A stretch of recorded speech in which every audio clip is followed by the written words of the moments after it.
اللہ تعالیٰ ارشاد فرماتا ہے، ذرا پھر دیکھیے، کلا اذا دکت الارض دکن دکا وجاء ربک والملک صفا صفا وجیء یومئذ بجہنم.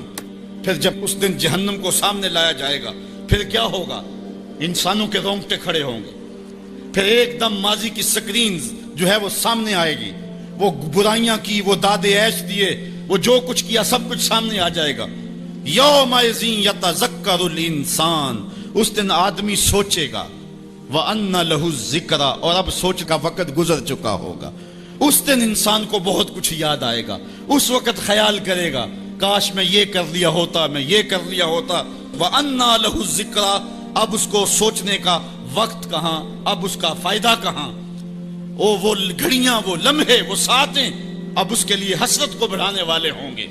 وقت پر کافی ہے ایک قطرہ بھی آب خوش ہنگام کا، جل گیا جب کھیت برسا می تو پھر کس کام کا. اس دن پھر بندہ سوچے گا. سنو قرآن کا آہنگ، یقولو یا لیتنی قدمت لحیاتی، وہ کہے گا ہائے کسی طرح میں نے جیتے جی نیکی آگے بھیجی ہوتی، زندگی کو میں نے مقصد میں، مصرف میں، کسی کام میں اور کسی جو ہے وہ مقصد میں لگا دیا ہوتا، اور زندگی کا سرمایہ وہاں میں یہاں کے لیے بھیجا ہوتا. فَيَوْمَئِذٍ لَا يُعَذِّبُ عَذَابَهُ أَحَدٌ، اللہ تعالیٰ اس دن جو عذاب دے گا کبھی کسی نے ایسا عذاب دیا نہیں ہوگا جو وہ دے گا. اللہ اکبر. وَلَا يُوثِقُ وَثَاقَهُ أَحَدٌ، اور اس کا سا باندھنا کوئی نہیں باندھتا جس طرح کہ وہ باندھے گا. اچھا، جب جہنم کو حشر کے میدان میں لایا جائے گا تو عرش کی بائیں جانب جہنم کو رکھا جائے گا، اور اللہ تعالیٰ جل شانہ جو ہے وہ پورے قہر و جلال میں ہوگا. تو جو برے لوگ ہوں گے ان کا پتا تو پانی ہو ہی رہا ہوگا، وہ تو کہیں گے کہ یا لیتنی قدمت لحیاتی، لیکن جو نیکوکار ہیں ان کا دل بھی ڈول رہا ہوگا، کیونکہ بڑے خطرناک جو ہے وہ لمحے ہوں گے. ہمارے ایک ٹیچر ہوا کرتے تھے ریاضی کے، تو وہ بڑے جلالی ہوتے تھے. کبھی ہمارا ٹیسٹ لیتے نا تو دوسرے دن جب وہ آتے نا پیریڈ میں، تو باوجود پتا ہوتا کہ سوال ٹھیک ہم نے کیے ہوئے، بعد میں چیک بھی کیے ہوتے، لیکن جب وہ ڈنڈا لے کے داخل ہوتے تو سب کے پتے پانی ہوتے، پتہ نہیں کس کی جو ہے وہ کم بختی آ گئی ہے. اور پھر جب وہ اچانک جن لوگوں نے اچھے نمبر لیے ہوئے ہوتے ان کو الگ کرتے اور دوسروں کو الگ کرتے، پھر بھی سارے ڈر رہے ہوتے کہ پتہ نہیں یہ کدھر والے ہیں اور یہ کدھر والے ہیں. اور پھر جب کہتے بیٹا تمہیں شاباش، تو پھر جو مسرت ہوتی نا تو وہ پھر لفظوں میں بیان نہیں ہو سکتی ہے. اللہ تعالیٰ فرماتا ہے کہ اس دن پھر کیسا منظر ہوگا. ذرا غور کیجئے کہ جہنم سامنے ہے، اللہ پورے جلال پہ ہے، اور نیکوکار بھی بدکار بھی کھڑے ہیں، کلیجے سینے میں کانپ رہے ہیں. پھر اللہ تعالیٰ جو نیکوکاروں کا ان کو الگ کیا کر کے کہے گا، ایک نغمہ نہیں چھڑ جائے گا، یا ایتھا النفس المطمئنہ، اے مطمئن نفس، اے اطمینان والی جانو، ارجعی الی ربک، تم رب کی طرف آ جاؤ، تم اپنے رب کی طرف آ جاؤ، راضیۃ مرضیہ، اس حال میں تمہارا رب تم پہ راضی ہے اور تم اپنے رب پہ راضی ہو.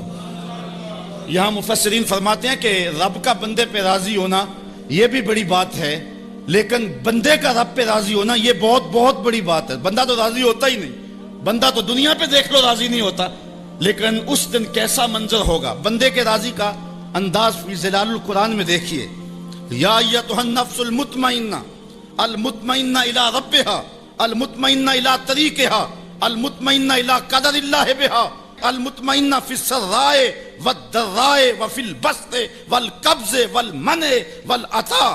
یعنی تو میرے پہ راضی ہوا، میں نے دکھ دیا تو پھر بھی راضی تھا، میں نے سکھ دیا تو پھر بھی راضی تھا، کڑکتی دھوپ تھی تو پھر بھی راضی تھا، برستی بارش تھی تو پھر بھی راضی تھا، تجھے غربت کے چکی میں پیسا گیا تو پھر بھی راضی تھا، اور تجھے امارت دی گئی تو پھر بھی راضی تھا. میرے بندے تجھے کربلا میں رکھا گیا پھر بھی راضی تھا، اور تجھے فتح مکہ کی شان دکھائی گئی تو پھر بھی راضی تھا. جب میرا بندہ میرے ہر کام پہ راضی ہوگا، اللہ اکبر، تو اللہ کہے گا میرے بندے آ جا ادھر، یا ایتھا النفس المطمئنہ ارجعی الی ربک، تو اپنے رب کی طرف آ جا. اچھا، راضیۃ مرضیہ، تو رب پہ راضی اور رب تیرے پہ راضی. حضور علیہ السلام نے ارشاد فرمایا کہ جب اللہ اپنے خاص بندوں کو جنت عطا کر دے گا تو اللہ تعالیٰ بندوں کو کہے گا کہ اے میرے بندو، کیا تم میرے اوپر راضی ہو؟ تو بندے کہیں گے مالک وما لنا، ہمیں کیا ہے، ہم کیوں راضی نہیں ہو سکتے؟ بندوں کو تو تصور بھی نہیں ہوگا جو جنت میں ملے گا۔ ایک بندے کی آرزو ہو کہ اسے 2.5 مرلے کا پلاٹ مل جائے تو اس کو کوئی 50 مربع لاٹ کر دے تو وہ تو خوشی سے پاگل ہو جائے گا۔ تو بندے کو تو تصور بھی نہیں ہوگا۔ حضور نے ارشاد فرمایا سب سے آخر میں جو شخص جنت میں جائے گا میں اس شخص کو جانتا ہوں۔ جہنم کے رگڑے سے کہ جب باہر نکلے گا نا تو اللہ تعالیٰ اس کو بلائے گا، کہے گا بندے بتا کیا مانگتا ہے۔ بندے نے زندگی میں کئی منصوبے بنائے ہوتے ہیں کہ یار یہ مل جائے، ساری زندگی میں خواہشیں تو پوری نہیں ہوتی۔ وہ غالب نے کہا تھا ہزاروں خواہشیں ایسی کہ ہر خواہش پہ دم نکلے، بہت نکلے میرے ارمان لیکن پھر بھی کم نکلے۔ وہ جتنی آرزویں کبھی بھی زندگی میں آئی ہوئی ہوں گی وہ کہے گا مالک یہ بھی دے دے، یہ بھی دے دے۔ اللہ کہے گا لاکا ما تمنیتا، اچھا جو تو نے مانگا میں نے تجھے سب کچھ دے دیا۔ بندہ تو اس پہ راضی ہوگا۔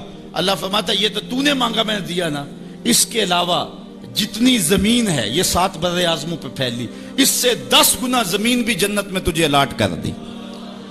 بندہ کہے گا یا رب اتسخر وانت المالک، مالک تو بادشاہ ہو کے مجھ سے مذاق کر رہا ہے۔